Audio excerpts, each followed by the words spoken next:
আসসালামু আলাইকুম। আমি এখন বানাবো দারুণ মজার একটা আম পেঁয়াজের ঝুরি আচার। তৈরি করা খুব সোজা। এটা দিন দুয়েকের মতো লাগে বানাইতে, কিন্তু একবার বানাইলে সারা বছর জুড়ে খাইতে পারবেন।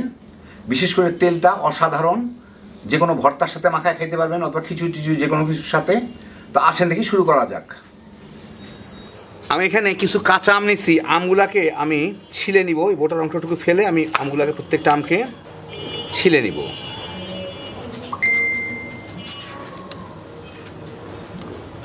এভাবে আমগুলোকে ছিলে নিয়ে এইগুলোকে আমি কুচি করে নিব। তো আপনাদের দেখাচ্ছি আমি কীভাবে কুচি করা যায়, আপনারা নিজেরাও জানেন ভালো মতোই।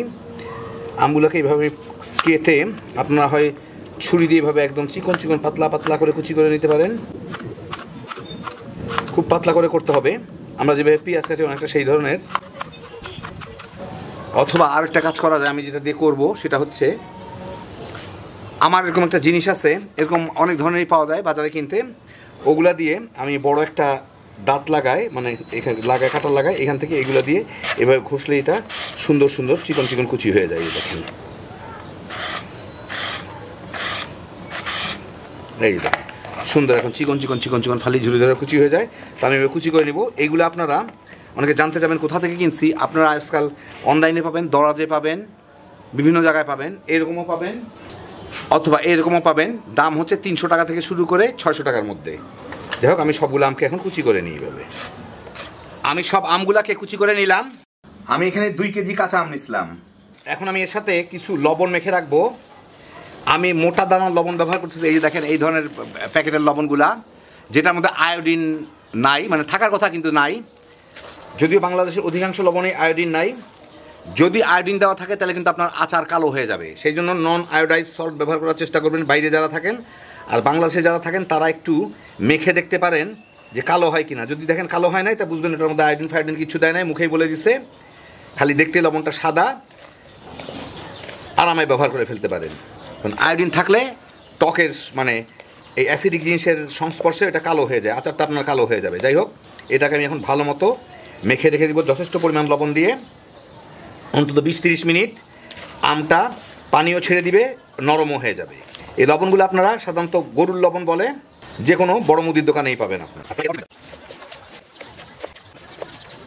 আর বাইরে যারা আছেন তারা সি সল্ট কিংবা পিকলিং সল্ট পাওয়া যায়, ওটা ব্যবহার করবেন। একদম পিওর লবণ, কোনো সাদা টাদা না, কোনো ধরনের পিউরিফাই করা হয় নাই। যাই হোক, এখন আমি এটাকে রেখে দিব 20-25 মিনিট। তারপর এটাকে আমি ধুয়ে চিপে উঠায় নিব।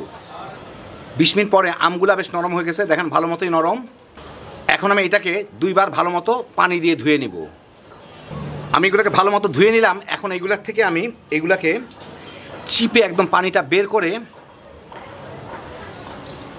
যদ্দূর পারি শুকনা শুকনা করে আরেকটার মধ্যে নিয়ে নিব। তো ইচ্ছা করলে এটা কোনো একটা ভালো কাপড়ে পেঁচায় চাপ দিয়ে পানিটা বের করে নিলেও হয়। তো আমি হাত দিয়েই করতেছি, হাত দিয়েই করে ফেলি।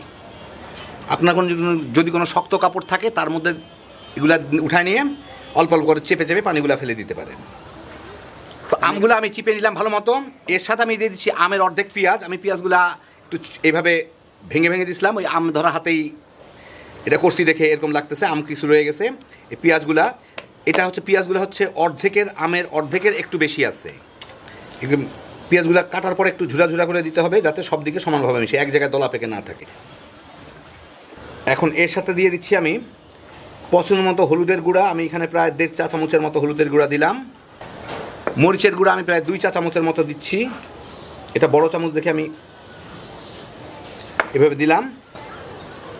প্রায় 2-2.5 টেবিল চামচের মতো চিনি। চিনিটা দিলে টেস্টটা খুব ভালো হয়, লবণের মানে টকটা নোনতা মিষ্টির সাথে ব্যালেন্স হয়।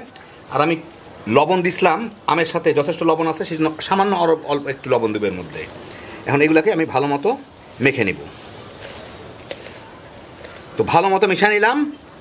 এখন আমি একটা কাজ করব। আমি এরকম একটা টিনের থালা, বড় ধরনের একটা থালার মধ্যে, বিরাট একটা থালা এটা, এর মধ্যে এগুলোকে দিয়ে পাতলা করে ছড়ায় দিয়ে আমি রোদে দিয়ে শুকায় নিব। আমার বোধহয় একটাই হবে না, আমার আরেকটা ছোট প্লেট ব্যবহার করতে হবে, অসুবিধা নাই। এগুলোর মধ্যে আমি এগুলোকে ছড়ায় দিব। এইগুলো কিন্তু কয়েকদিন পরে মানে শুকায় গেলে কিন্তু এতটুকু হয়ে যাবে, অতএব চিন্তার কারণ নাই। খালি দেখতে হবে মোটা করে যাতে লেয়ার না থাকে, তাহলে একটু শুকাইতে প্রবলেম হবে। উপরের দিকগুলো শুকাবে, নিচের দিকগুলো শুকাবে না। আপনাদের যদি রোদে দেওয়ার সিস্টেম না থাকে আমি এটাকে রোদে দিব। যদি এখন মেঘলা মেঘলা চলতেছে, অর্ধেক রোদ পাওয়া যায়, আপনাদের রোদে দেওয়ার সিস্টেম না থাকলে ফ্যানের বাতাসেও শুকাই নিতে পারেন, অথবা চুলার নিচে রেখেও শুকাই নিতে পারেন। চুলার নিচে থাকলে একটু গরমের মধ্যে এটা এমনি শুকায় যাবে, ছোট ছোট স্টিলের থালার মধ্যে দিয়ে। তো এরকম দিলাম, এরকম আরও একটার মধ্যে আমি দিয়ে, ছোটো একটা প্লেটের মধ্যে অল্প একটু আছে দিয়ে আমি এগুলোকে 2 থেকে 3 দিন শুকায় নিব। কড়া রোদ থাকলে একদিনে হইতো, কিন্তু এখন মেঘলা, দিন 2-এর মতো তো লাগবেই। তো আমি 2 দিন রোদ্রে শুকাইলাম। এটা কিন্তু একদম শুকায় মুচমুচে হয় নাই, বেশ নরমই আছে, নরমই রাখতে হবে। রোদ মানে রোদ, মেঘলা সব কিছু মিলায় ছিল, অর্ধেক দিন রোদ ছিল। যাই হোক, আপনাদের দেখাচ্ছি।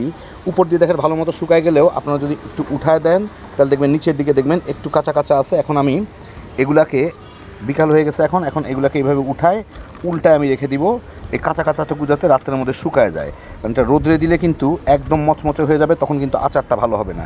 এটা একটু নরম নরম থাকতে হয়। তো এইভাবে উঠায় আমি এগুলোকে এভাবে রেখে দিব, এই কাঁচা অংশটুকু কিছুটা শুকায় যাবে রাত্রের মধ্যেই। তো এইভাবে আমি সবগুলোকে টেনে টেনে এইভাবে উঠায় রেখে দিব। আচারটা শুকানোর সময় অবশ্যই এগুলো গায়ে গায়ে লেগে থাকবে। তো লেগে গেলে এগুলো একটার সাথে আরেকটা আঠার মতো লেগে যেতে পারে, জালির মতো হয়ে যেতে পারে, কিংবা একসাথে দলাও পাকা যেতে পারে। কোনো অসুবিধা নাই।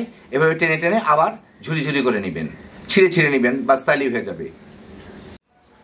আমি এখানে 2 কাপ সরিষার তেল গরম করে নিছি। মোটামুটি ভালো গরম, কিন্তু অত গরম না যে ধোঁয়া উঠবে। ধোঁয়া উঠলে কিন্তু তেলের গুণাগুণ শেষ হয়ে গেল, ওটা অনেকটা বিষ টাইপের হয়ে যায়। যাই হোক, এর মধ্যে আমি আধা টেবিল চামচ 5 ফোড়ন দিব, 4টা শুকনা মরিচ দিব, আর কতগুলা রসুন, এগুলা দিয়ে আমি একটু ভেজে নিব। এখন আমি মাঝারি আছে ভাজবো এটাকে। সবসময় খেয়াল রাখবেন, কোনো তেলে যদি ধোঁয়া উঠে যায় সেই তেলের কিন্তু গুণাগুণটা শেষ হয়ে গেল। অতএব যেই তেলেই ভাজেন না কেন, তেলে কখনো ধোঁয়া উঠাবেন না। অল্প কিছুক্ষণ ভেজেই দেখেন, ফেনার জন্য বোঝা যাচ্ছে না, এই এই এই রসুনগুলো যখন এরকম বাদামি বাদামি দাগ লাগা শুরু হয়েছে, আমি চুলাটা বন্ধ করে দিব।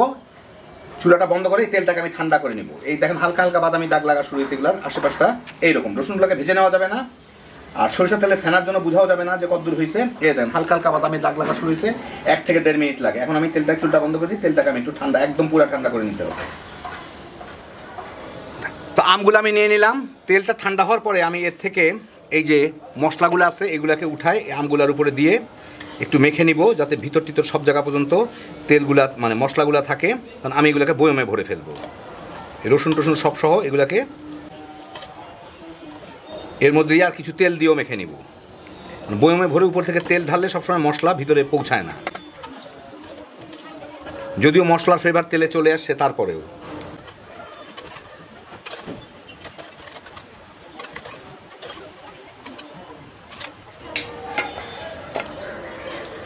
ভালো মতো এটাকে মেখে নিতে হবে তেলের সাথে। তো ভালো মতো মেখে নিলাম। এখন আমি এগুলাকে একটা বয়মের মধ্যে ভরবো। আমি এখানে এই ধরনের একটা কাচের বয়ম নিয়ে নিচ্ছি। বয়মটা পরিষ্কার থাকতে হবে অবশ্যই। সবচেয়ে ভালো হচ্ছে গরম পানিতে একটু বয়মটা ভালো মতো ফুটন্ত পানিতে দিয়ে কয়েক মিনিট রেখে তারপরে শুকায় নিলেই হয়, তাহলে একদম জীবাণুমুক্ত থাকে। এবং আমি এইটার মধ্যে আচারগুলোকে ভরবো। আমি আচারগুলো নিয়ে এই বয়মটার মধ্যে দিয়ে দিব।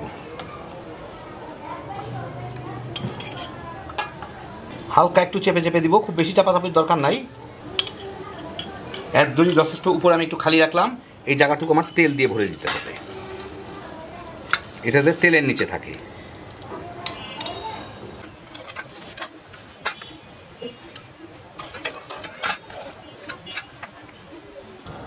তো আমি এটা ভর্তি করে নিলাম তেল দিয়ে। দেখেন আমি প্রথমে 2 কাপ তেল গরম করছিলাম, 2 কাপ তেলে কিন্তু হয় নাই। সেই জন্য আমি করছি আরও, এখানে একটু পাশে সরা রেখে দেখাচ্ছি। এই যে এখানে আমি আরও 2 কাপ তেল গরম করে নিছি, গরম করে ঠান্ডা করে নিছি, সাথে একটু 5 ফোড়নও দিয়ে দিচ্ছি ভিতরে। তো তেলে যদি না হয় তাহলে আবার তেল দিতে হবে। মানে আমার বয়মটা বেশ বড়, আচারগুলো অনেক কম না। তো যতদূর পরিমাণ তেল হয় তেল গরম করে তারপর ঠান্ডা করে তারপর দিতে হবে। আমার ওই 2 কাপে হয় না, আমি আরও অতিরিক্ত 2 কাপ গরম করে নিছি। আমার বেশ ডাব্বাটা বেশ মোটামুটি ভালো সাইজেরই একটা জিনিস।